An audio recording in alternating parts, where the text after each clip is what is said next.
Welcome, all you Whovians, companions, and best friends to Type 40, a Doctor Who podcast here on the Fandom Podcast Network. On this show, we will take an in-depth and closer look at this beloved television series, the spin-offs, the merchandising, and the global fandom phenomenon that has shaped the landscape of science fiction for over 5 decades and counting. So step into our TARDIS and please enjoy our journey together here on Type 40. And of course, the TARDIS can't be flown alone. And I have got 2 excellent best friends and companions here with me today. Of course, my fellow co-founder here at the Fandom Podcast Network, Mr. Norman C. Lyle, ladies and gentlemen. You know what? I was looking at the other day, and this is something that's very concerning to me because I love eating them so much now. The caloric content of jelly babies. I can eat an entire bag of jelly babies in a sitting. Not that I want to, but I can. So, and I've reached a couple of peak points in my fandom where I've actually walked up to people with a bag and said, "Would you care for a jelly baby?" And I'm getting worried about you, Norman. Well, they actually, but they look at me, they're like, "What is that?" And it's like, "Just have one." And they're like, yeah. "That's amazing." I'm like, "I know, it's quite good." Are we gonna have to wait? Are we gonna have to send you to Jelly Babies Anonymous pretty soon? Yeah, I kind of figured as much. Well, while Norm consumes many more caloric calories from jelly babies, I'm of course going to introduce our other co-host for this ride in the TARDIS here at Type 40. Mr. Dan Hadley is back with us. How you doing, Dan? Hello, guys. I'm sweet free today. Sorry, nothing in my pockets. I've brought nothing this time, so you have to try harder. No, okay, wait a minute. No. Going forward, you are now required to bring Jammy Dodgers to every episode of Type 40. Yeah. Give me a list. Give me a list afterwards. I'll head to the shop and make sure I bring it all. Well, considering that you have a Dalek like pointing its disintegrator ray behind your head, you're going to want to have a Jammy Dodger. I do have a Dalek on standby just in case I need to be pulled up on my facts and my figures on all things Doctor Who, because we all know that they're very no nonsense, aren't they, Daleks? Mm-hmm. Particularly these red ones. Yeah, never trust the red ones, but. Norman, before we get started on what I think is a very exciting episode of Type 40 this week, there's that fixed point in time we need to address. Can you help me out with that? Absolutely. So you can always find Type 40, a Doctor Who podcast on the FPNet master feed. Please go to at fpnet.podbean.com. You can also find us on the Podbean app at FPNet. You can find the Fandom Podcast Network on iTunes, Stitcher, Podbean, and Google Play for you Android users. You can find us on Instagram at Fandom Podcast Network and at Type 40 Doctor Who. That's TYPE40 DRWHO. You can also find us on Facebook on our ever-growing Type 40, a Doctor Who fandom podcast page. That's where we have transdimensional engineering in place so that we can fit all of you wonderful fans in our group. Now, if you'd like to contact us directly, you can email us at type40doctorwho@gmail.com. You can also find us on Twitter at type40doctorwho. Again, that is TYPE40 DRWHO. You can also find us there on Instagram as well. Now, Kyle, where can all of our fans find you across the wibbly wobbly? We're just going to make these things up. I don't know why he says that. Where does he get that? Where does he get those things? But you can find me, as I'm going to secretly steal Norman's jelly babies while he's not looking, at Twitter on at @KyleW, and you can find me on Instagram at @KyleFandom. Dan, where can people find you on social media? Come and find me in the Type 40 Facebook group. I'll be rambling on about the latest calendars, about the trailers, about every little detail that's coming out about Series 11. And I'm on Instagram. You can follow me there at danhadley_. I say not all the pictures are about Doctor Who, and it's gradually filling up. But come and follow me. Come and have a chat. And I promise to get the jelly babies in next time. Now, Norm, if you can put your jelly babies down, can you tell us where we can find you on social media? Well, if you touch my jelly babies, you'll find me in prison. after I put a knife through your hand. Oh, it's gotten so violent. It's gotten so violent. But I digress because I don't want you to send the Jadoon after me. So you can find me on Twitter at Starfighter1701. I got threatened by a Sonic at Starfighter1701 and on Instagram at SoCal Swordfighter. See, Dan, this is where the Sonics have gotten to now. Threatening with violence, threatening with Sonic. Yeah, it's a tool, not a weapon. That's right. So you can also help support the Fandom Podcast Network and wear some of our fantastic designs and logos from all of our various shows on T-shirts and mugs and more, especially your Type 40 gear. Just go to tpublic.com/user/Fandom Podcast Network for all the latest and greatest merchandise that we have for you, and all of your proceeds help support our server fees and our expenses to cover this show. Also, please search Fandom Podcast Network on iTunes and leave us a review so that fans can find us easier. If you leave us a 5-star review, then we will send Adipose your way just to make you feel a little bit more comfortable. If you send us a 1-star review, we're going to send the Daleks your way and give you what for. So make sure that you don't want Daleks, you want Adipose. Do you want Adipose? I don't think you want Adipose either. No, adipose are much cuter at any rate. That's true. They're like little Pillsbury Doughboys. You can squeeze them and make yourself feel better. So make sure that you leave us a review there. And if you do, we would love to read your review here on Type 40. So back to you, TARDIS Driver. Well, that's a great handle, TARDIS Driver. Hey, you can find me now at TARDIS Driver. But hey, we got a great show today. Something I'm very interested in talking about with you guys, and also getting the input of all of our great listeners out there. For 55 years, we've had now 14 people really be associated with playing the Doctor. And, we've talked about it on earlier shows, how the Doctor Who has become a generational show. A lot of people, we have the classic Who and we have modern Who. And we've had all of these wonderful people to play the Doctor. And, of course, we're very excited for the upcoming Jodie Whittaker portrayal as the Doctor, as the first female Doctor. But I think both of you gentlemen will agree with me that when you talk to people, there are really two versions of the Doctor that stand out above the rest, that most people identify as the Doctor. And what's even more fascinating about this is it really is one from one generation and one from another generation, because I feel, and like I said, I think it's pretty much a given in Doctor Who fandom. The most iconic Doctors are the 4th Doctor, played by Tom Baker, and the 10th Doctor, played by David Tennant. And I wanted to get both of your opinions. Do you agree with that? Do you feel like those two are a true representation of one of modern Who, one of classic Who? And we're going to talk about all those things during the show, but I want to kind of go off with each of your gentlemen's initial thoughts. Dan, I want to start with you. Do you feel that Tennant and Baker are really the two their versions of the Doctor, the two that kind of stand out above the rest as far as identifiable within the pop culture of Doctor Who? Well, yes. No, I'm going to go into it. But yeah. Thank you, folks. That's our show for today. I mean, the simple answer, I think we all know the answer is yes. I mean, when you're just talking about the history of Doctor Who and the phases of Doctor Who and the character of the Doctor, and who people point to and identify as being as a generational thing, I would extend it even further than this. If I was to pinpoint the most iconic incarnations of the Doctor, I would absolutely say David Tennant, Tom Baker, but I would put William Hartnell really as only just behind those two. I think if you're, I'm privileged enough to have had conversations with people who were around watching in the 60s, either as children or as young people or parents then with small children, and the William Hartnell Doctor had sort of the same effect. But it's a very different character. It's the Doctor very much in a proto form. When by the time Tom Baker is in the role, the series is 10 years old. It's which then was a long time to have been on. There were longer running series, but not many. And there are definitely similarities with the David Tennant Doctor, both on screen and off. Tom Baker wasn't a Doctor Who fan, of course. He was a working actor. But David Tennant, very famously was.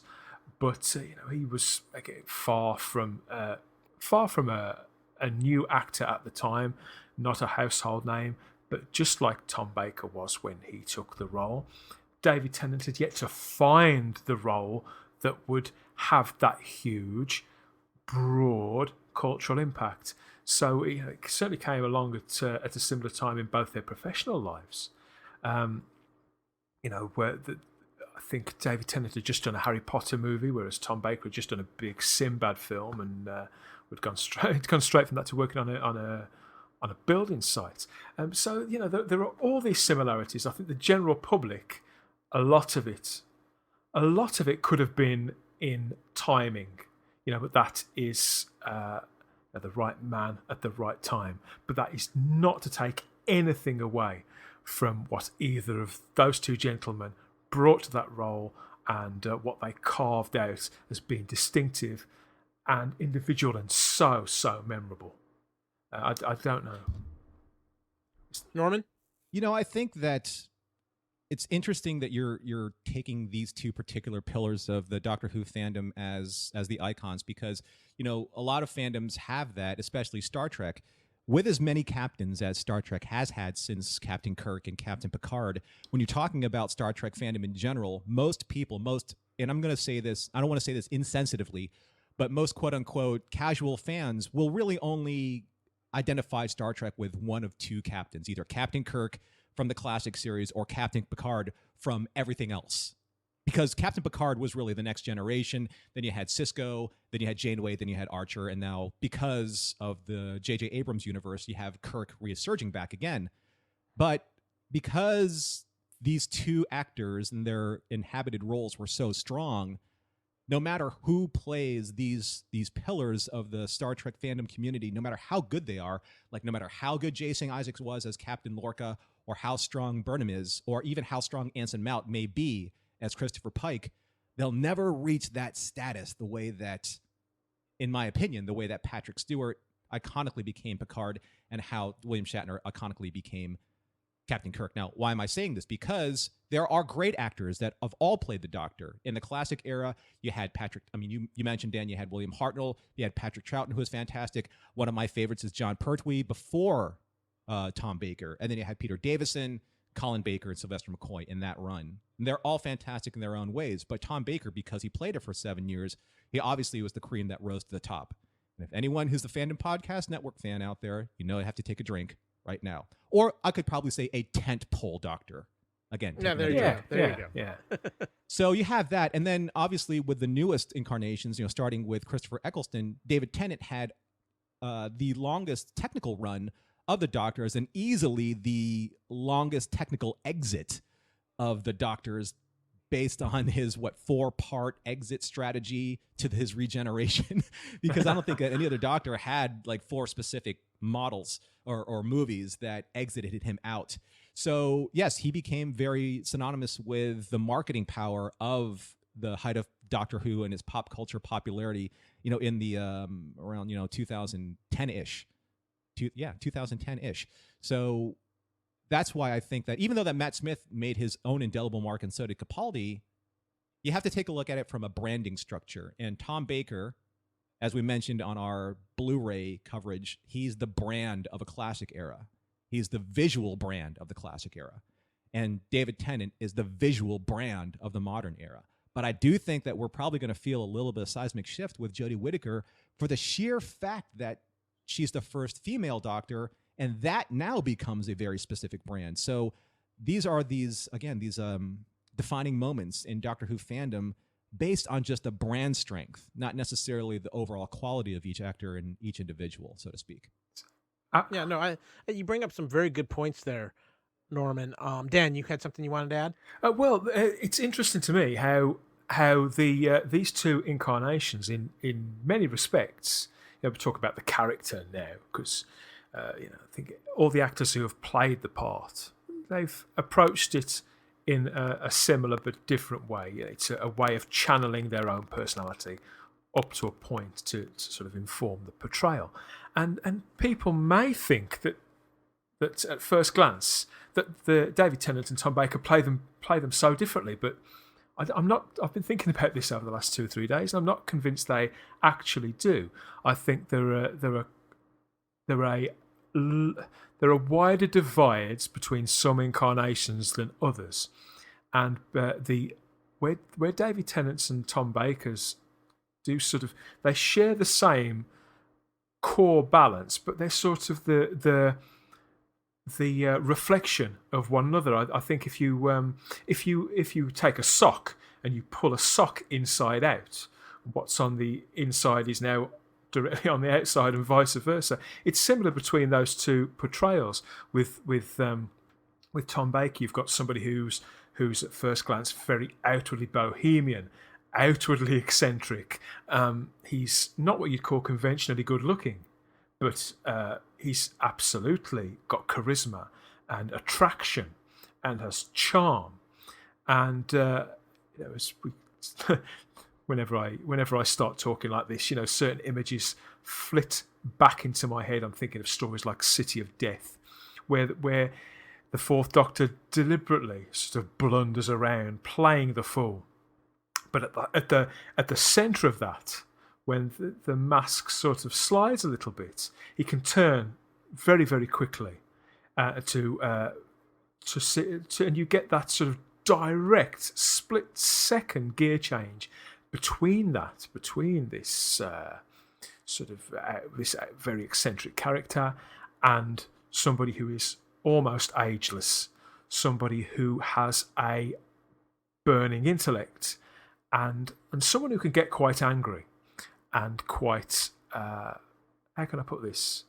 Not zero tolerance, but certainly doesn't suffer fools gladly, and has no time for tyrants and injustice. And it's a similar balance in reverse with the David Tennant Doctor. You've got somebody who, again, at first glance, he's the epitome of the tall, darkish, handsome, striding hero. He doesn't dress particularly eccentric. In fact, many people would say he probably looks the most outwardly human of them all. But it probably wouldn't be until you got up close that you realised quite how unusual and not belonging he was. And he's got a lot of natural charm in the way that he relates to people. I'm thinking in episodes like Planet of the Dead, where he's with other passengers on the bus. At first it starts to it goes very well for him. But he can also be very very outwardly heroic and taking command of a situation almost just by being in a room, by being the tall, dark, handsome hero. But inside of that, which we see at various times, again, there's this boyish character who is slightly, how can I put this? Who's not so tormented by loss and regret and post-traumatic stress disorder, who will pop on his 3D glasses and goof around, or sing Ghostbusters with Rose, or laugh until his stomach muscles hurt.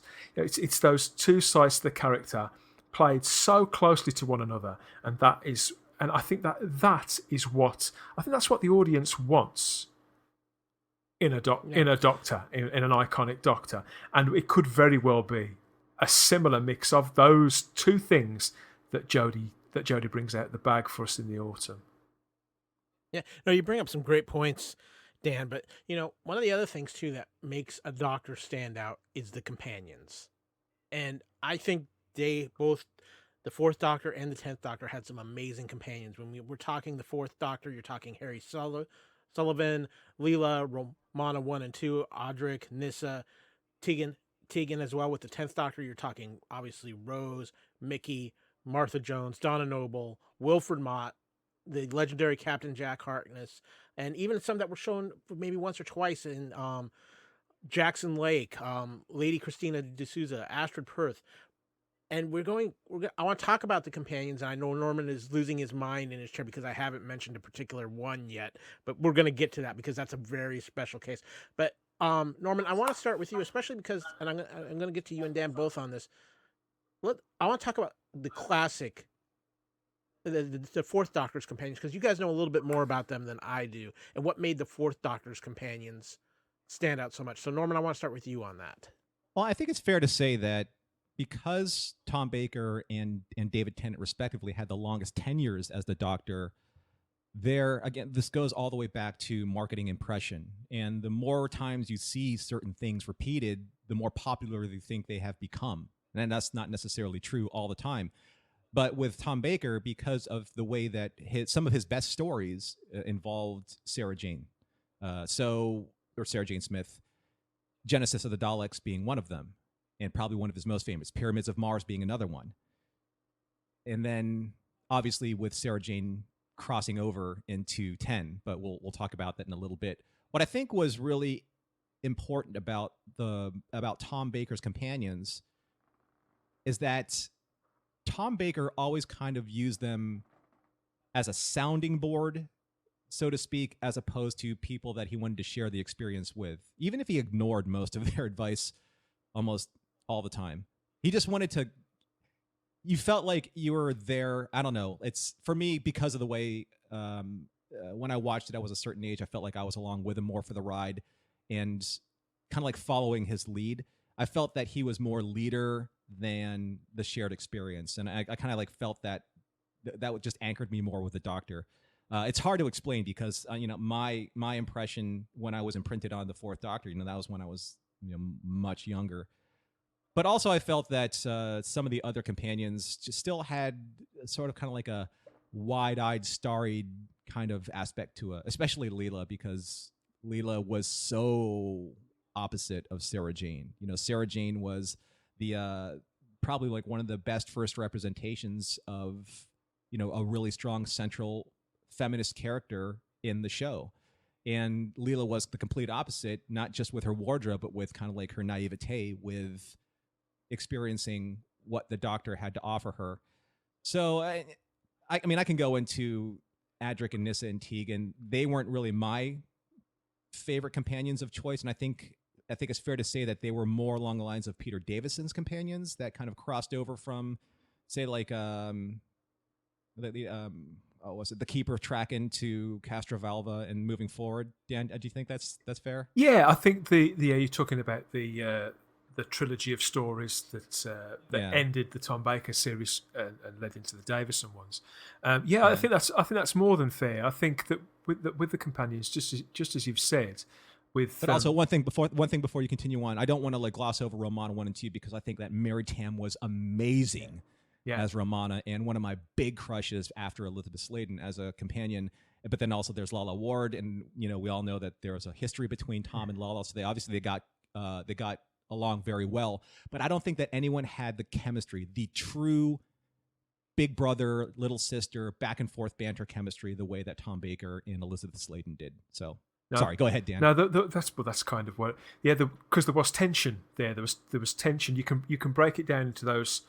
Yeah, you've got the later companions, which you're right. They're the sort of handovers. You can break it down into Sarah Jane, Leela, and Roman as played by two actresses, and the relationships. His relationship with Louise Jameson at the time was quite strained, and I think the relationship with Mary Tam was rather better, but I think that was also at arm's length as well. And with Lala Ward, obviously, it's a lot more complicated. He's on great terms. He was with all of them in later life, and they all those companions do bring out a very different side to that Fourth Doctor, and I think it depends on who you are, which one you find has the most resonance, which one amuses you more, because obviously that there's also the Tom Baker era is broken down into three very distinct flavors as well, and those bleed through into the relationship. So even though it's all one era, and for most of the time it's got the same opening credits and version of the theme tune, it is a very distinctly different show. And if Tom had have stayed in it, and if Matthew Waterhouse had stayed on, I could see quite an interesting relationship develop between those two characters as well, had that run on. But of course, it didn't. It it is what it is. I mean, there's probably a parallel universe out there somewhere, Kyle, where Tom Baker's still playing the Doctor to this very day. Well, you know what, too, and again, it's what makes Tom Baker stand out. And I agree with Norman's point. I always kind of felt like in the episodes I have watched of Tom Baker that he's more of the leader than really they are along for the ride. But let's talk about David Tennant's companions, because I think he had the most wide variety and some of the most unique companions ever in Doctor Who. And of course, when you talk David Tennant, the first companion that comes straight to mind is, of course, Rose Tyler, played by the lovely Billie Piper, who brought an element, I think, between the Doctor and a companion that was never really explored before. And that was a true love between the Doctor and the companion, even though it was never really said. You felt it, and it was one of the main things with Rose that made her stand out so much. Then we also look at fact, you had Mickey, who I think they actually developed quite nicely over that arc during Tennant's run. Martha Jones, probably the one really companion that a lot of people did not care for. I thought she had a much better chemistry when they brought in the legendary Captain Jack Harkness, and I think there's been no other companion who's obviously had as much success outside of Doctor Who than John Barrowman's Captain Jack Harkness, obviously with everything with Torchwood, his appearances, and there's still a high demand to bring him back to Doctor Who at some point. You had Donna Noble, who was another complete change. She was the mate. She was the best buddy. She was going out in trouble. And of course, Norman, I know one of your favorites too, Wilfred Mott, Donna Noble's grandfather, who was just kind of like, that in those episodes, the guy who the Doctor could talk to, but Doctor had to kind of keep him out of trouble as well. I think you go back to and you talk about the 10th Doctor's run, it really is Rose above the rest. Norman, what are your feelings on that? Well, it's true that Rose probably had the most emotional significance to the Doctor. Although my only real criticism about that entire narrative was when there was kind of an out for that relationship, when there was the duplicate Doctor that they left on Dalek Ulstranden.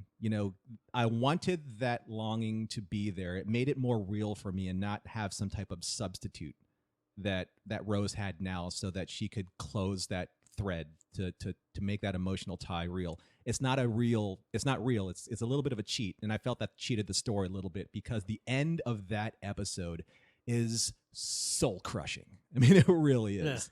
Yeah. And yes, obviously the Titanic busted through with some levity at the end, and we, his story moves on. But I almost kind of see like companions as drinking buddies. Like, what kind of relationship am I going to have with each of these companions when I go out for a drink? Rose, I think I can gaze into her eyes, and there's going to be that connection. And somewhere along the line, that connection is just going to be there's going to be longing there. With Mickey, it's just slam bam. Are we going to end up on the floor, or are we going to end up in a taxi, or are we going to go get some food? With Martha Jones, I think that's a champagne or a fine wine kind of relationship, a dinner. Donna Noble, that is a pint stomping, pub busting, raucous good time. And then just walk out and have a cigarette or a pipe or something like that, and just walk up and down the streets at night and just kind of like do a little bit of hell raising. And Wilfred, that is sitting on the porch with a nice dram or two of a really nice scotch and just enjoying the sunset. Captain Jack, cases of stuff, and everything goes. So that's the kind of way that I see him. It's like, what is your evening experience going to be with these companions? And that's kind of like how I attach myself to them. Personally, the drinking companion that I want would be Donna, because you don't know what's going to happen, and that's kind of like the way that she approached her character. And at the end, I don't know at the end what was worse, not being able to physically have the Doctor anymore with Rose, or having all of that and having that just taken away from you at a moment's notice, knowing that the audience knows exactly what your relationship was, but she never will. That's what killed me about Donna. But Wilfred does. So I don't know. I can't even answer that. It's hard. I think it's very interesting that what we've just spoken about, speaking about Tom Baker there in the three chunks, we've got literally that with the David Tennant Doctor that we've got in the three individual series. we've got those three very distinct, very individual relationships. We've got kind of the mates, we've got the unrequited love, and we've got, if you're to believe in such things, you've got the true love with Rose. And they all bring out different sides to David Tennant's Doctor, just as we were talking about the different sides to Tom's Doctor. That were, it's a longer period of time, but the journey is kind of hitting similar beats and covering just as much scope. And with those companions, we see the one-off companions again. You've got hints at where it could have gone off, and I think they do pick up on some of that in the spin-off media. But thinking about the parallels between Rose's departure in particular, how heartrending that was. And if you think, Norm, you mentioned that you believe that Sarah Jane, in how you feel about the Fourth Doctor and Sarah Jane, was that she was sort of his, in a sense, companion soulmate. That departure too, when they broke company, that was until the Rose departure, I'd say that was the one that he felt maybe the deepest from his reaction on screen. He wouldn't have left Sarah Jane behind unless he'd have had to, was the feeling that you got. She didn't leave of her own free will. He didn't really want her to go, and it was the same between the Doctor and Rose all that time later. So again, seemingly so different, but really there's a lot of parallels there, and that could account for a great deal of the potency. We're now 10 years since Bad Wolf Bay. Try saying that after you've been out with Donna Noble. We're 10 years on since all that played out, and people still talk about it with bated breath, Kyle. That's got to count for a huge amount. Yeah. No, I agree. Now, you mentioned Sarah Jane, and Norman has mentioned Sarah Jane. Sarah Jane Smith, I think, and this is just my personal observation, when you really think about it, is the ultimate Doctor Who companion. And for a lot of reasons. But Sarah Jane Smith is also the glue that actually connects the Fourth Doctor to the 10th Doctor. Because I remember the episodes when they brought back Sarah Jane Smith to the 10th Doctor and how excited everybody was. And just how they had the 10th Doctor's excitement to find his Sarah Jane again. And something that we had never really experienced before, the Doctor reuniting with a companion. It was so amazing, in fact, that they also created a spin-off show for Sarah Jane based off of what happened with the 10th Doctor.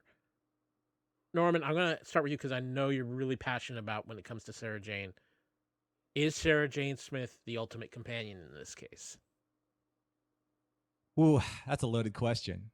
But I'm going to answer it from my point of view, from my opinion. I'm going to have to say yes. The reason being because Sarah Jane is the right balance between mate and unrequited love. Because there is a part of her that loves the Doctor, but not in the way that she wants that love returned to her in that relationship in the passionate sense. I think it's the love of the respect that I think that the Doctor does give her, and the understanding that she is this person of independence and intelligence. And yeah, sometimes, the writers wrote her as a little bit of a damsel in distress, but not always. I think she actually had a little bit more of that independent strength with John Pertwee's Doctor, with the third Doctor. But I think that when it comes to how she sees herself with the Doctor, there's a true, and like you said, Dan, a soulmate relationship there, where it's not about a physical love, it's not about an unrequited love, it's not about all these different facets of the emotional side of it. It's about, this is the right person, this is the person that I belong with, and we can either explore one side or the other, but it doesn't necessarily have to go that way. And I think that they just really enjoy each other's company, and they have a very easy stride about just being with you. Sometimes the right relationship is the relationship that you can be in without even have to say a word, right? And that's I think the relationship that the Doctor and Sarah Jane have. They can be there. It's kind of like at the beginning of the Pyramids of Mars, when the Doctor's being a little bit sullen and about, I'm a Time Lord. That means I've walked through eternity. And she puts the veil over her head. She's like, I know you're a Time Lord. Like she'd Right. heard that line over and over again, or Exactly. variations of, yeah. And she knows how, like, I got to get you out. You got some fresh air. So I think it's partially because of the companion, but I also think a huge portion of that finding the right balance is in Elizabeth Sladen's performance as Sarah Jane, because sometimes actors, they are given roles, and sometimes the roles are the actors. And I think in this case that Sarah Jane is Elizabeth Sladen. I don't think she's acting. I think that actually is Elizabeth Sladen just being given the name Sarah Jane. So that's why I think she's the right companion. Yeah, no, I think it's a good point. Now, Dan, the specific thing I want to ask you involving with Sarah Jane is because knowing how important she was, and at the time here in the States when those initial episodes were airing, it might not have felt the big deal it was once people learned the history. How big was it for you and everybody over there when you realized Sarah Jane was coming back to Doctor Who? It was, I think, because we found out that Sarah Jane was coming back. When we found out about it, we got quite a lot of information about what was going to be in Series 2 all at the same time. There was this sort of deluge. It wasn't like things are now. The BBC seemed very keen to tell us as much as they could, as soon as they could. Very, very strange now. I've not thought about this in a while, but it is strange to look back. And so we knew that K9 was back. I think we may have known about K9 first. Come to think of it, I could be wrong. But yeah, knowing that K9 was back and that Sarah Jane was back, these are indelible standards on the show. And I didn't grow up with Sarah Jane. I came to know Sarah Jane mostly through watching The Five Doctors over and over again. And then I got to meet Liz Sladen a few years later, which was at a time when she was pretty much retired from acting, which was lovely. And, then through the VHS range, you get a feel for her then. But to the general public, she'd become a little half remembered, I felt. She again, Elizabeth Sladen wasn't a household name. She'd become one of several faces in the average clip show when people were talking about Doctor Who. But as a fan, obviously, it was it was incredibly exciting. Partly because of what you said, Kyle. What Sarah Jane represents. I mean, it wasn't even the fact that Sarah Jane was coming back. It was the novelty, and I don't mean that in a cheap way, of returning an old companion to the show at such an exciting time. And School Reunion, the episode that we're talking about, there's a lot going on in that story, but I think it's fair to say that the things that are going on around the outside are with the Krillitane and Anthony Head's pantomime villain character. They're very deliberately. That's the B plot, if you like to use an old Star Trek term, Norm. That's the B plot, really. What we're front row for is that the reuniting of the Doctor with Sarah Jane, and Sarah Jane has obviously had an arc all of her own before, during, and after this time. But Norm, you say that Sarah Jane was Liz Sladen and vice versa. I think that's probably true to a large degree. I think when Sarah Jane first appeared, her character was very sharply sort of defined, very specific. And Liz Sladen started to play with that almost immediately, even by season 12, which we were talking about a couple of episodes of the show ago. Even by season 12, she was evolved into this playful character just to connect with the Fourth Doctor perfectly. And that's definitely... There's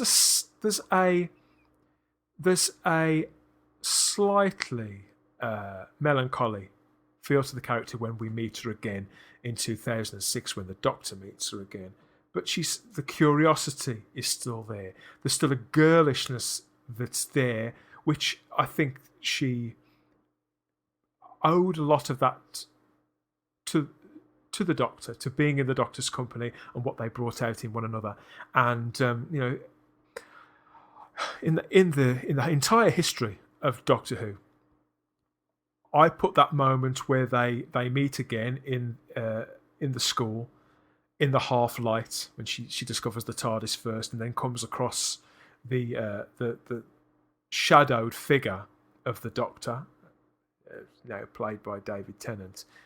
That's an ultimate Doctor Who moment. Even if no words were spoken at all, that moment is like a gut punch, isn't it, Norm? It instantly, the fact that the Doctor looks so different is neither here nor there. You, in that moment, you are Sarah Jane, and I think, actually, come to think of it, that could be why she's the greatest Doctor Who companion of them all, because everybody and anybody can relate to her. It's not a complex character, but it is a very, very true character, and it remains so until we sadly lost Liz Sladen. Children got it straight away and felt like they'd known Sarah Jane Smith forever, Kyle, and she, in a very short period of time, Liz Sladen did become one of the best known faces on British television again. It was extraordinary. It really was. Yeah. And, that was so great to see. So I think we have a general consensus about the importance of Sarah Jane Smith. But I want to move on because I'm going to combine a couple of points here because I think they actually tie in very together well. And we've talked about this a little bit. Is the length of time that Tom Baker and David Tennant both had as a Doctor. Tom Baker is the longest running Doctor, and while Tennant actually only had 47 episodes of as playing the Doctor, he had the second longest amount of years as the Doctor behind Baker at 6 years. Baker ran at 7. During the same time, we have what many people consider a lot of the most iconic Doctor Who story lines, and again, that goes also back. You look back into the creative teams of that, and I want to ask you guys this as a combination of the creative teams and the length of time. Do you think that's one of the biggest contributing factors to the success of both David Tennant and Tom Baker? Norm, I want to start with you on that. Well, I would have to say yes up to a point, because I don't think, well, especially with when Tom Baker transitioned into Robot from that team, Philip Hinchcliffe now came on as executive producer from, I can't remember his name. From who, Dan? Do you remember? Oh, Barry Letts.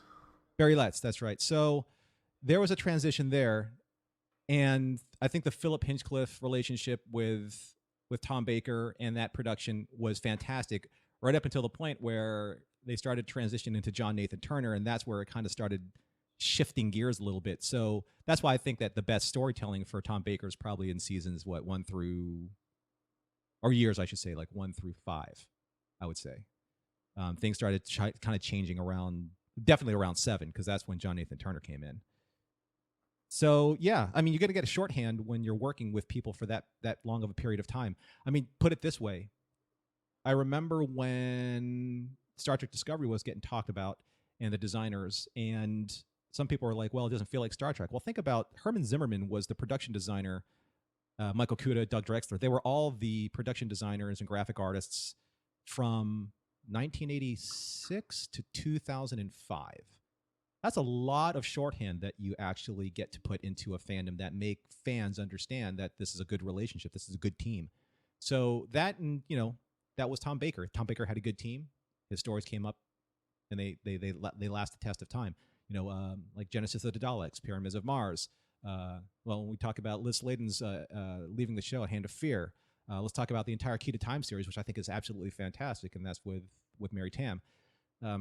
So that, going into Matt Smith, I mean, Matt Smith and Russell T Davies kind of like revamped the entire show, and I think that for the most part, Stephen Moffat had a hand in his best work too. Silence in the Library, that storyline, The Girl in the Fireplace, Blink, those are all fantastic episodes. But it was the combination of probably like the best writing, the best producer, and then obviously the best team. So yeah, it's very important to have a really good team, and I think that we have to make sure that we take that in consideration moving on with Jodie Whittaker. Yeah. What about you, Dan? What is your feeling on the creative teams that were behind the Doctor, especially considering the length of time that each of them ran as the Doctor? Well, I think the David Tennant era was very locked down.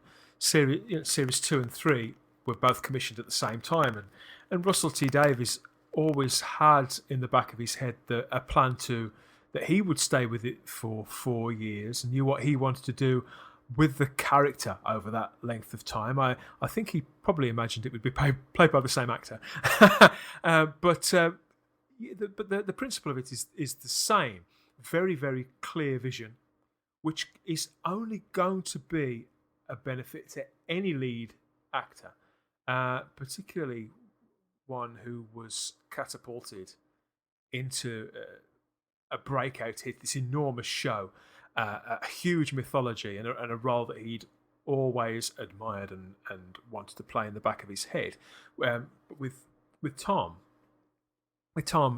he had a complex. Tom Baker had a very complex relationship with the producers, the various producers that he had, the script editors, and he had a complex battle with the character itself, where it intersected with his own personality or didn't.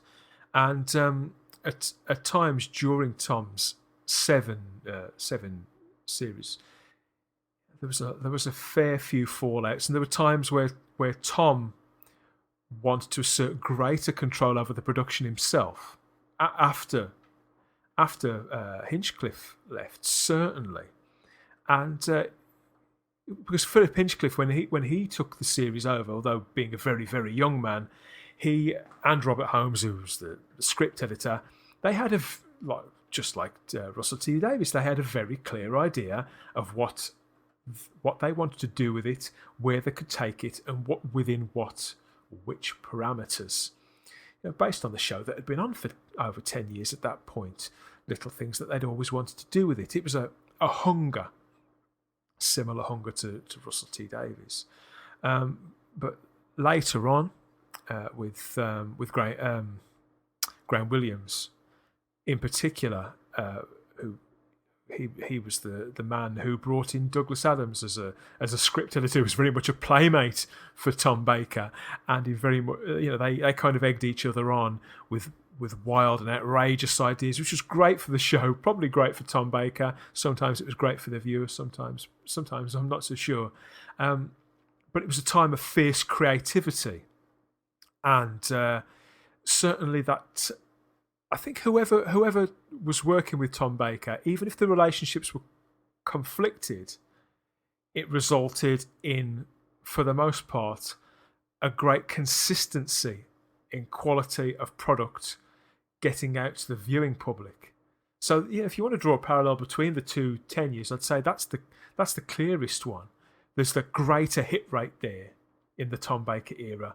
The Tom Baker era isn't my personal favourite, but I'm perfectly willing to admit that it is consistently the best, the most likely to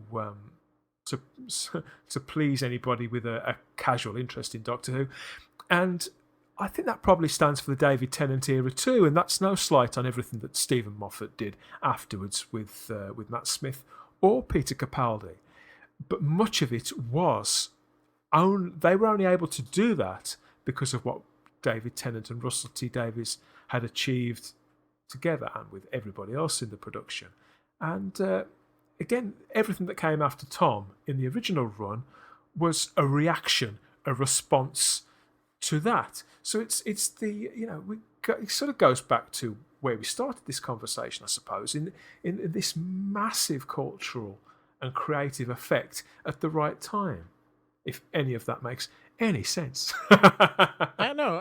Actually, it doesn't. I think it kind of brings us into what I consider kind of the final point in where exactly these two doctors fall in history and what makes them so important. And I think for Tom Baker, what the big thing for him is, I really think he was in his episodes, when we were in the dark days of Doctor Who, when we weren't getting new episodes, and especially here in the States with airings on PBS and stuff, kind of kept the spark of Doctor Who alive. And I think it was really those Tom Baker episodes airing during that time frame which really did that. For David Tennant, it was I think his Who was history making in its own right, because I think David Tennant was really the doorway to America to really start the explosion of the Doctor Who franchise in the States. Plus, you look at the fact that the David Tennant run gave us two amazing spin-off shows with Torchwood, with Captain Jack Harkness, and the Sarah Jane Adventures. Now, obviously, the Sarah Jane Adventures were cut a little short because of Elizabeth Sladen's health as well, which is, of course, another we've discussed. But I think the impacts of those two, I think Tom Baker carried that spark that kept Who alive to allow us to get into first Christopher Eccleston as the Ninth Doctor, and then David Tennant just exploding onto the scene and making really the Doctor Who made more than any other Doctor, maybe made the Doctor the worldwide phenomenon. Now, I will say this, I do believe that Matt Smith really grabbed the ball and ran with it when Tennant left, especially for the growth of Doctor Who in the United States. But without those two doctors, Doctor Who is nowhere near the franchise it is today. I think you gentlemen would be fair to agree with that. I mean, think about it this way. I mean, think about just in terms of the sheer marketing power of it. And we all know that, well, not we all know, but most Doctor Who fans know that a fair amount of episodes from William Hartnell and Patrick Troughton have gone missing. So there wasn't really a lot to recover there for replay and rerun. You do get some John Pertwee here and there, but for the most part, if you are a network and you're purchasing the right to play this on PBS, you're going to want to take a look at the longevity of the licensed contract that you want to use, and you're going to basically get the biggest bang for your buck. And at that time, it was probably, at least when I was growing up with it on PBS, it was Tom Baker, because he had the marketing power, he had the branding power, and he had the network, the network support, and the BBC license behind him. So you had all of these factors going in as a television producer saying, okay, I'm going to invest all this money because I want to be able to get X amount of broadcasts out there. I want to be able to get X amount of shows, and I have to do it with X amount of licensed time. So who had the biggest license and longevity at the time? It was Tom Baker. So it really makes kind of like financial sense too. And at that time, science fiction programming in the 1970s to the 1980s was, I think, actually at one of its better renaissances, because there was a lot more groundbreaking storytelling going on, and there wasn't the advent of so much instant publication with the way that these are being shared today. The consumption of all of this content today is so quick, so that when you actually get to watch and talk about shows of yesteryear, you actually get to understand and remember how much you savored these when they came out. So there's a sort of level of protection that a lot of the older fans have to Tom Baker, because that is all we really got, and that's all that was really rerun and replayed and then marketed.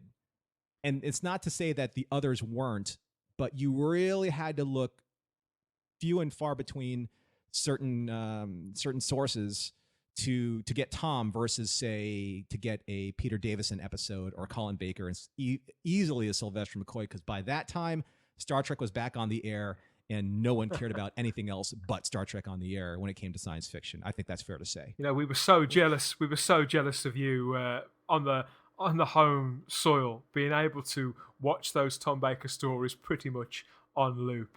And I've seen the way that they sold them to the PBS stations. It was the BBC, but BBC Worldwide was called Lionheart then, I believe, and they were sold as a package of 40 serials. For, I think, were they always shown in episodic form or sometimes in omnibus? Norm, do you remember? Mm-hmm. Yeah, it depends on the station, but most of the time they would play maybe one, maybe two, because I guess American programming really enjoys at least the science fiction long form format in this hour-long formats. It's just basically the way they want to be able to rotate their advertising.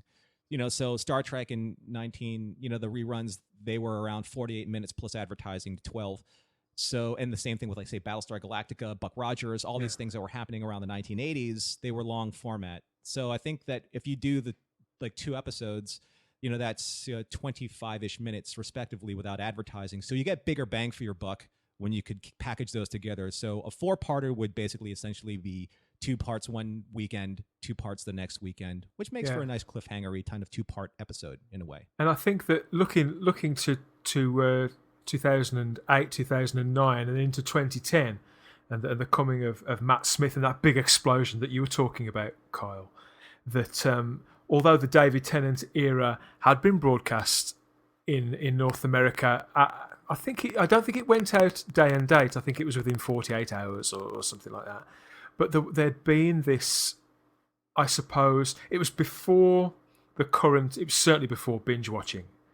So, but it was right on the cusp when television watching habits were changing and delivery was changing, and people could hear about Doctor Who and find Doctor Who, but not have to, but as you were saying, kind of not have to go looking too far to see that show they'd heard about, to see Doctor Who, to see David Tennant, and be up to speed for Matt Smith, just as Carl was talking about.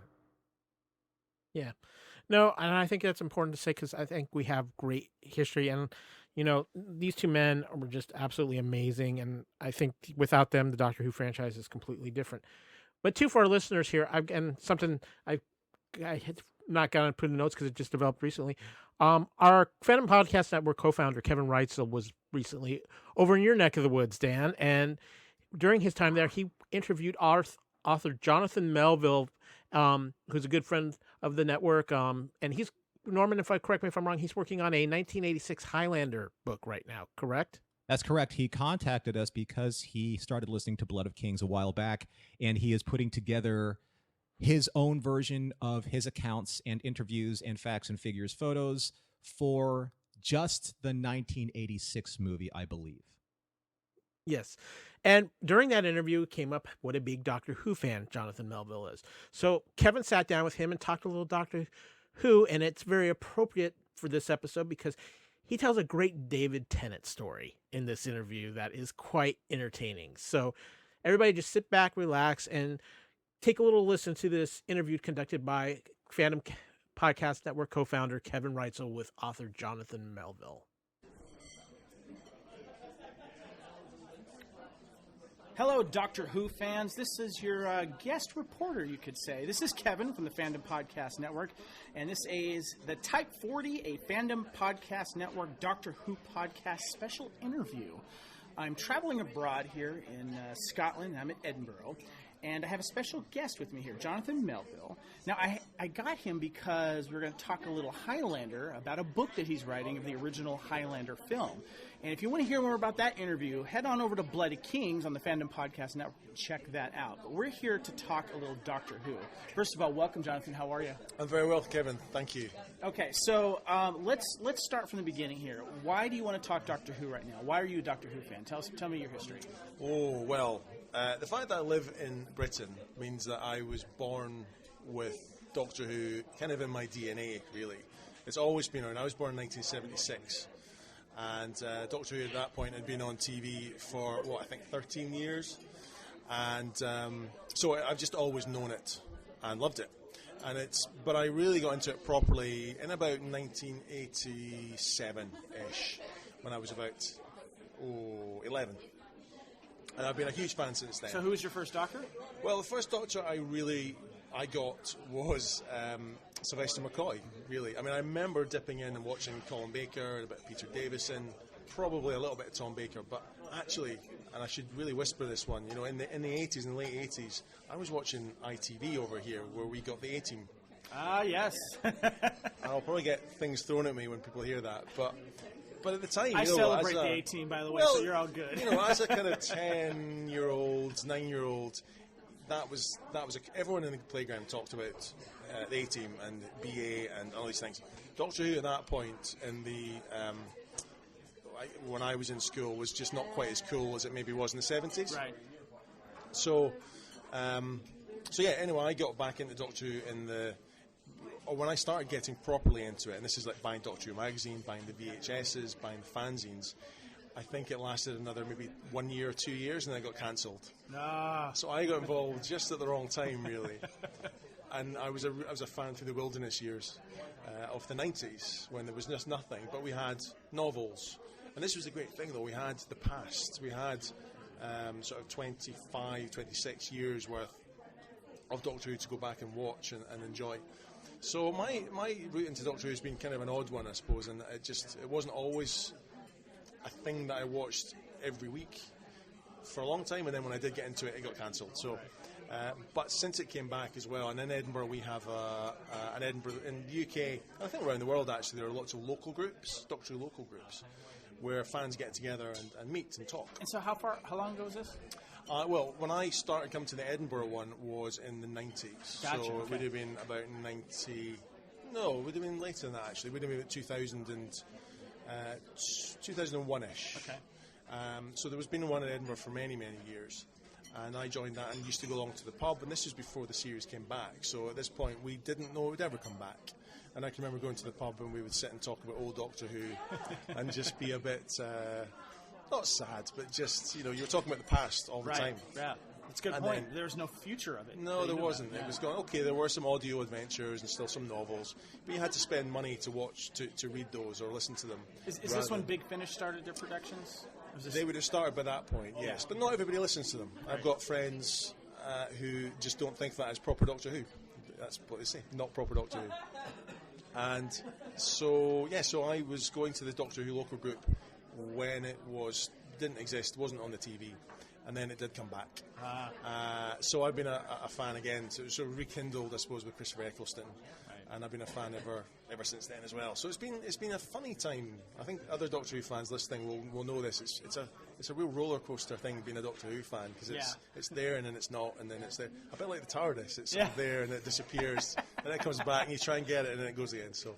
Well, the Eccleston time was exciting because it was New Who, and Yes. I do remember that very well. Yeah. Now, when we were communicating back and forth before we met today, we obviously were talking about interviewing for the Highlander book that you're writing, but you said, I got to tell you about my David Tennant story. So I'm going to ask you that question first. Yeah. Tell me about that. Well, that is a story that I've been annoying people with for years, so I may as well tell you about it. But it goes back to... So Doctor Who returned to television in 2005 it came back, didn't it? And I think it was March 2005. And in February 2005, so I was living in Edinburgh, part of the Doctor Who group, and I remember reading that there was going to be a play just over the road from where we are just now, the Traverse Lyceum Theatre, sorry. Here in Edinburgh. Yeah. A version of Look Back in Anger, starring this actor called David Tennant, who I knew from doing Big Finish stories, the audio plays.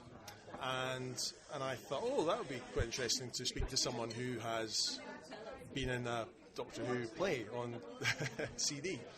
And as part of the Doctor Who group, what we sometimes do or did, if an actor from the series came to town, we would sometimes go and put a letter into the theatre that they were at and say, would you like to come and meet some fans for a pint? We'll buy you a pint, have a talk to you about Doctor Who, and then leave you in peace. You could do that back then?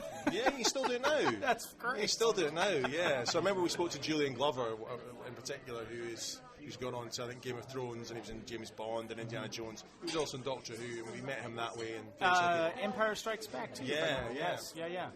So I remember just one day, literally 5 minutes from here, going across to the Lyceum and putting a letter in saying, Dear David, you don't know me, but a few of us would like to meet you to have a chat. And I went off, and I don't know if you've been to the Grass Market, you've only been here a sort of day or so, but the Grass Market is just sort of 10 minutes walk from here. And I was walking down to the Grass Market just after putting this letter in, and across the road, I could see this guy, this David Tennant, who... Of course, at this point, he'd done a few TV things. But Casanova, I think he'd done. But he hadn't done Doctor Who. But he hadn't done Doctor Who. This was February 2005. Yeah. The series was back on in March. So I just remember shouting across the road, David Tennant! And actually, there's a police box, if you go down to the Grass Market, where he was just about to pass this police box, which I know sounds like I'm making this up now, but it's honestly true. So I went over, and he was kind of a bit startled, because he was like, who's this person that's just shouted at me? And I went across and said, I'm a Doctor Who fan. And he kind of, in my memory, he kind of relaxed at that. And I said, anyway, I put a letter into the box office. Would love to take you out for a pint or two after the show one night. I said, that's great, okay. I didn't hear anything for maybe a week, 2 weeks. And I was at work. Long story this, sorry, but I'll try and shorten it. But I was at work one day, I came back from my lunch. My boss said, "Oh, someone just left a message for you, David. David, somebody left a message for you." I was like, "David Tennant." She says, "Oh yeah, that's it." He didn't leave a number though. And then I think it was like the next day he phoned again and said, "Oh, I've got your letter. Let's meet up." So I put an email around, a message on Facebook to all the fans, lots of fans that I knew, and said, "Who wants to come and meet this guy, David Tennant?" And I can remember just the apathy, the total apathy from people saying, "Yeah, what's he been in?" What's he been in? And I think one of them was he's in Foyle's War, which is this ITV drama set in the Second World War. And someone said, "Oh yeah, I saw him in Foyle's War. He was okay, but yeah, no." So I think there were maybe 4 of us, maybe 5 of us went to meet him after one show. We went to see the play as well, and then we met him in the bar in the Traverse Theatre. There's lots of theatres here. So we met him afterwards, and he came down, and we bought him a drink, and we had a chat, and we talked about Daleks and Doctor Who and Okay, his so fandom. he's doing the audio books of Doctor Who before he became Doctor Who. He was just a guest star as playing random characters. Oh, okay, so gotcha. He's in a Okay. particular story called Medicinal Purposes, which is set in medieval Edinburgh. Okay. And he plays a character called Daft Jamie. But he's just a bit part actor. Right. But I'd heard of him, so I thought, well, let's get him along. And so So you guys are sharing a pint. yeah, so 4 or 5 of us just met him for a pint and just got some great stories from him about what he'd been working on. I think he'd done Casanova at that point for the BBC with Russell T Davies. And I just remember at one point we were thinking, do we get a photo with him? Is that rude? I kind of think, yeah, that's not very nice. If you meet someone for a pint, you don't usually say to them, "Hey, let's." Or maybe these days you do, but actually, before selfies and things, you probably didn't. So we kind of just let him go. And I think, we did talk about Doctor Who. He was excited about it coming back. And he talked about Daleks, and he'd been reading Doctor Who magazine for years, which I had as well. And off he went down the road. And maybe a month and a half later, it was announced, because the series, I think the first episode had maybe been shown with Eccleston, and then it was announced he was leaving so quickly. And then just a few weeks later, it was announced that David Tennant was coming into the role. And so everyone then started sending messages saying, "Did you just see that guy that we met for a drink is the new Doctor Who?" And he must have known at that point. In fact, I've spoken to people who know him, Right. and they say yes, he did know at that point. Wow. But of course, he couldn't say anything. Right. So I think we were kind of research for him to sort of see what the fans were thinking about the show coming back, because it could have been a flop. Was he asking you guys questions at the time? He was just asking us about our favourite stories and favourite monsters and things like that. And I remember there's this is really geeky, but in Doctor Who magazine, in the letters or in the sort of credits for the magazine, they always have this little joke in the sort of blurb, and this little one-line joke that if you didn't know it's there, you wouldn't know. And I remember telling him about this, and he'd never seen it before. And I was amazed, but he was like, "Oh, I didn't know that this existed." So I felt quite proud that I told him about this. And I think the memory might cheat when it comes to this, but I'm sure one of us said to him, "Well, are you going to be in Doctor Who?" But then that was you want to add that onto it, Right, so I don't know if that actually, because we didn't memorise it at the time. Anyway, so that's my David Tennant story. That's just fantastic. the fact that nobody really wanted to, like, who's this guy? And then 2 months later, I love the fact that you're yelling across to the park over here in Edinburgh. He's like, "Who's calling my name?" Yeah. Okay, so anyway, yeah. So my next question is, maybe it's obvious now. We got to ask you then, who is your favorite Doctor? My favourite Doctor is actually Patrick Troughton, the second Doctor. Yeah, why is that? I love the whole black and white era. Those are some of the first ones that I bought on video back in the day, back in the sort of late 90s, no, late 80s, early 90s. Things like the Tomb of the Cybermen, which I know gets a bit of a bad rap sometimes these days, but they rediscovered it in Hong Kong. And I can just remember the excitement of this story that was lost and gone forever. And there's just something mysterious and I just love the kind of darkness. The fact that it is black and white makes it slightly dark, but there's a kind of just darkness there. And the Doctor and Jamie are just an amazing pairing. And there's warmth there, though, and there's humour, and you can just tell these guys were getting on so well. And having met Fraser Hines, who played Jamie a few times, he's just such a lovely guy. And that's cool. So, yeah. Okay, then I have to ask then, who's your favorite companion? It might be Jamie, actually. Yeah? Why is that? Just like I was saying, that relationship him and the Doctor had, the fact that they were, well, maybe the fact he was Scottish from the Highlands. You know, maybe there's something in that. Yeah, that's what's There you go. Back. Okay. We've got a Highlander theme here. But no, I just think it's that pairing, just those two guys, and I wish they could have gone on and done more. But Patrick Troughton left after 3 years, and so yeah. And the modern era, I think. Who would I say? Tricky, really. I think Billie Piper was brilliant. Yeah. We all thought she was just a singer. Right. Yeah, she was really good. Yeah, everyone thought, no, she's Rose, this is just stunt casting. But we were wrong.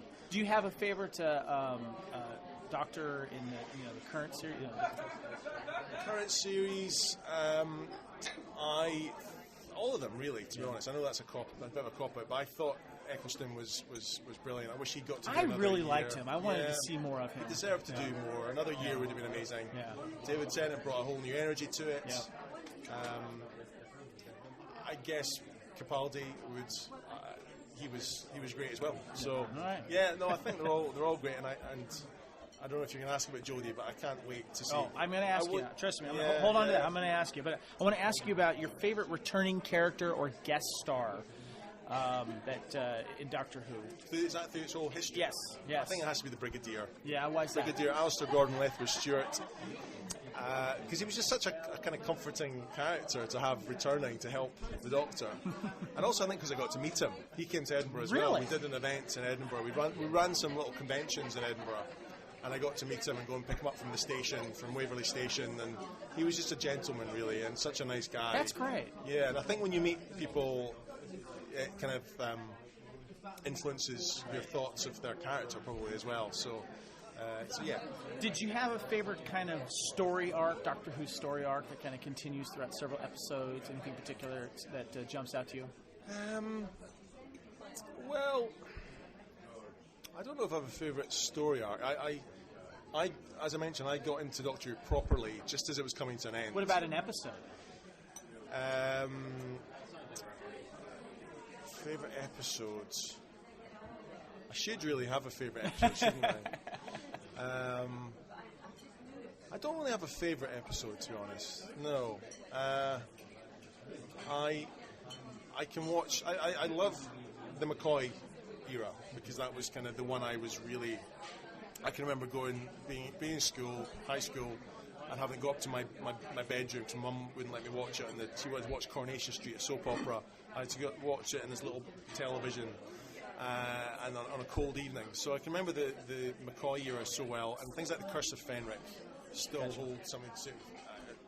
I can remember, and Remembrance of the Daleks as well, and even Survival. I was going to say there about the story arc. I think it was actually just the last 4 sort of stories in season 26, which should have gone on to bigger and better things, but it ended. So.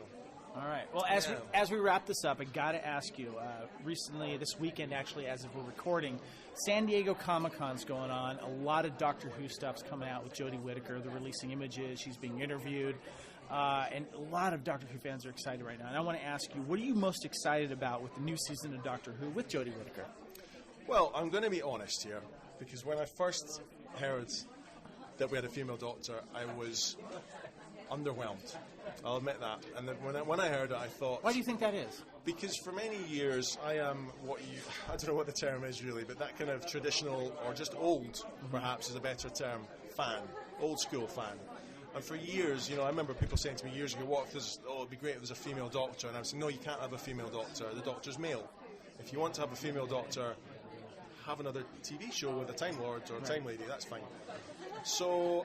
that was my view for many years, because that's what it was. There were no, and I'm sure many people felt the same. Yeah, there was no evidence for many years that the Doctor could become female. Right. And then that kind of changed in the modern era. Right. And so when it was announced, I was unsure what I thought of it. I just thought this is such a huge change for something that I've loved for so long, and I thought, I don't know if this is for me. But I think the way that the world is going at the moment, and just watching the way that old white men are causing so many problems around the world, and the way that old white men dominate television and everything, really. Right. And the fact I'm an old white man, really, or I'm getting old, I just think, no, I think things probably have to change now. It's time. When I see Jodie in the teasers and the trailers and the interviews, she's so enthusiastic, and I think that enthusiasm is infectious, and I've been completely won over. And I just think, no, the show needs a change. It's all about change, isn't it? That's what at its core, the series is about change. And I feel a bit bad that I felt a bit negative for a while. But it's nice that you were honest about that, you know, and that that you've been kind of won over, I guess. I've totally been won over. And now when I see people being negative, I just think, give her a chance. You know, it's I just think it all looks exciting. The little that we know, it looks good. It looks fun and energetic and exciting, and the fact that they're getting rid of all the old baggage, I hope that continues, because that's been said in the past. They say we're getting rid of all the old monsters and we're going to start anew, and then they'll bring someone back, and then they forget, and we get caught up in convoluted timelines. Right. And I get bored of that. I just want a straightforward adventure story, and I hope that's what we get. So I'm excited about it now. That's great. Well, first of all, John, thank you so much for talking Doctor Who. We really appreciate it. And we're going to be covering a lot of Doctor Who, not just the new series coming out, but we're going to be talking about a lot of older Doctor Who as well. So if people want to get a hold of you on social media, what's the best place to do so? The best place is probably Twitter, which is I'm on there at John, Jon _ Melville, Melville. And on there far too often, to be honest. So give me a shout. Can I talk about Doctor Who? That's great. And again, we want to remind the listeners, if you want to learn more about Jonathan's book that he's working on the original 1986 Highlander film, make sure you check out the Blooded Kings podcast that Norman and I co-host. And again, Jonathan, I just want to say thank you so much for coming on. I really appreciate it. Thank you. It's been a pleasure. Thank you. It was a great interview, guys, and I want to thank Kevin so much for taking the time and getting that interview. We hope you all enjoyed that, and especially that David Tennant story. But you know what? As we get ready to close out here, before we do, we've got so many great other things coming on the Fandom Podcast Network. I want to give everybody a chance to find out what's going on. So please listen to this jumper and come back, and we will have our final thoughts on these two generational doctors. Hey, Kevin, I hear you're one of the Fandom Podcast Network's co-founders. I heard the same rumor about you too, Kyle. Like the Three Musketeers, we would be incomplete without our third member and co-founder, Norman. Thank you, gentlemen. It's an honor to be part of the Fandom Podcast Network with you two. Kyle, why don't you start us off and let everyone know what great shows we have on the network? Absolutely. Starting with our flagship show on the network, we have Culture Clash, your weekly fandom news show covering everything news, reviews, and whatever crazy things we can come up with. Of course, we also have Good Evening, an Alfred Hitchcock podcast with Tom Caldwell, Brandon Shamatula, and Chris High. Kevin, what else do we have on the network? Kyle, we also have Time Warp, a look back on our classic and nostalgic fandoms that we still celebrate today. Also, if you're a hard rock music fan, I host the Hair Metal podcast as we rediscover the nostalgia of the 1980s hair metal bands. Norman, we're not done yet. What else have we got on the Fandom Podcast Network? Well, Kevin, you and I co-host Blood of Kings, a Highlander podcast covering all things Highlander. And I also co-host with you, Kevin, and Kyle, and other special guests, Discoville, a Star Trek Discovery, and the Orville podcast. But Kyle, last and certainly not least, what are the other shows on the network? Well, for all you movie fans out there, this podcast is for you. We have Couch Potato Theater, covering cult classic and fan favorite movies we don't get off the couch for. And for you football fans, we have this show for you, The End Zone, giving you all the great mediocre fantasy football advice you can get and covering everything the NFL. And finally, you Doctor Who fans out there, we have Type 40, a Doctor Who fandom podcast. Now, Kevin, can you tell everyone how to find all these great programs on the Fandom Podcast Network? Sure, Kyle. You can find the Fandom Podcast Network master feed at fpnet.podbean.com. The Fandom Podcast Network is on iTunes, Stitcher, Podbean, and Google Play. You can also find us on Facebook under Fandom Podcast Network. If you'd like to email us, you can email us at fandompodcastnetwork@gmail.com. We are also on Instagram under Fandom Podcast Network and on Twitter at FanPodNetwork. Also, please search Fandom Podcast Network on tpublic.com for our store, where you can find all our shows and their logos and great t-shirts and other fun items. Also, please search Fandom Podcast Network on iTunes and leave us a review. Thank you so much for listening and supporting the Fandom Podcast Network. And remember, respect others and most importantly, enjoy your fandom.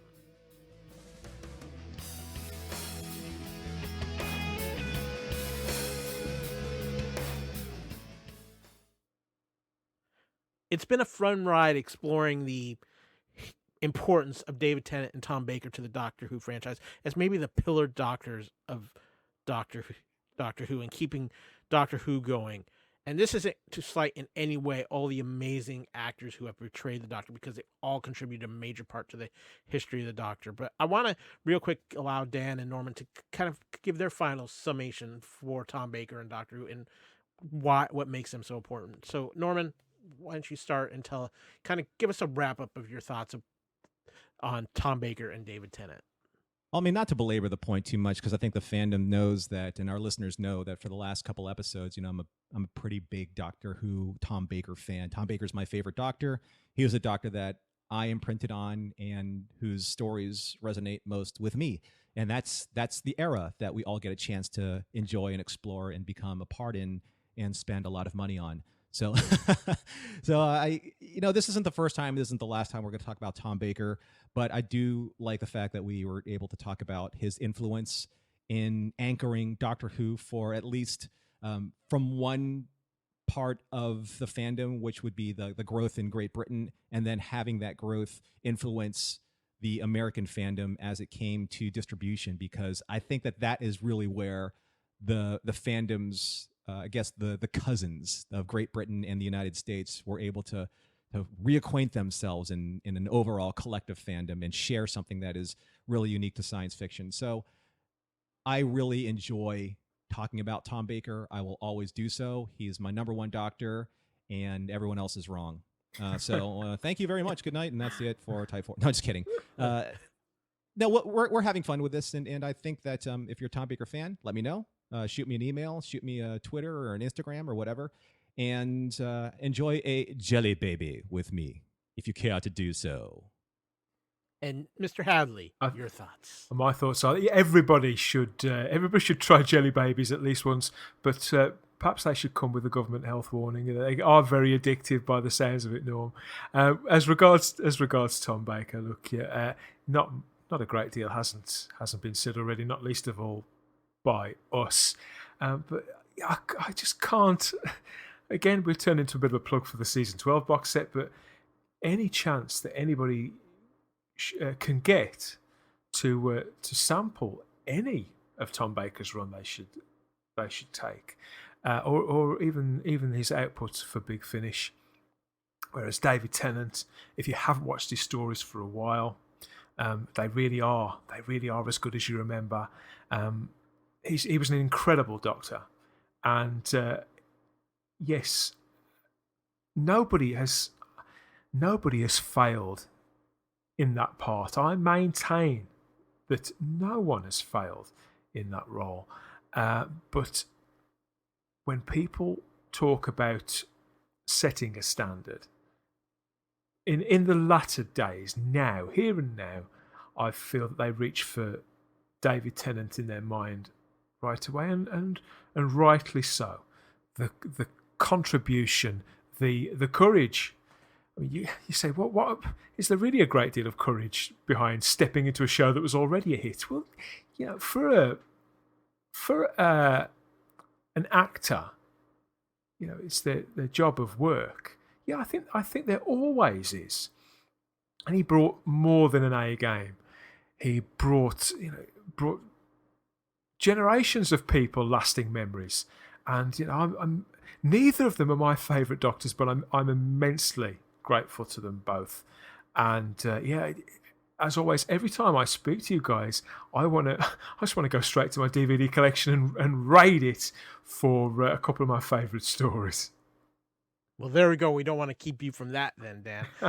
I'm Kyle, who's been very glad to be your host for this episode of Type 40. And of course, I want to thank my companions and fellow travelers and best friends, Norman C. Lau and Dan Hadley, for joining us for this episode of Type 40, a Doctor Who podcast here on the Fandom Podcast Network. And just to close, I guess I have to say, Alison's Alonso. Everybody, enjoy your fandom.